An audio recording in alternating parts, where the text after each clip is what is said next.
अहम ख़बर अव्हांखे ॾियूं। पीपल्स पार्टी जे चेयरमैन बिलावल भुट्टो ज़रदारी लंडन में नवाज़ शरीफ़ सां मुलाक़ात करण बाद वतन वापसि रवानो थी वियो आहे।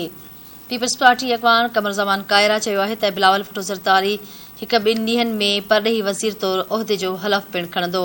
पीपी अॻवान शहरी रहमान जो चवणु आहे त इमरान पाण खे मज़लूम साबित करण लाइ कूड़ जे बुनियाद ते मुहिम हलाए रहियो आहे। शहरी रहमान चयो त सदर तय करे त पंहिंजे आइनी मनसब खे तकरारी बणाईंदो या इस्तीफ़ा ॾींदो।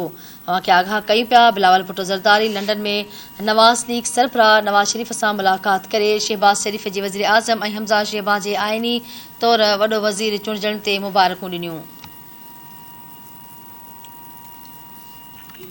अव्हांखे आगाह कयूं पिया। पीपल्स पार्टी जे चेयरमैन बिलावल भुट्टो ज़रदारी लंडन में नवाज़ शरीफ़ सां मुलाक़ात बाद वतन वापसि रवानो थी वियो आहे। पीपल्स पार्टी अॻवान कमरुज़मान कायरा चयो आहे त बिलावल भुट्टो ज़रदारी हिकु ॾींहनि में परॾेही वज़ीर तौरु उहिदे जो हलफ़ पिणु खणंदो।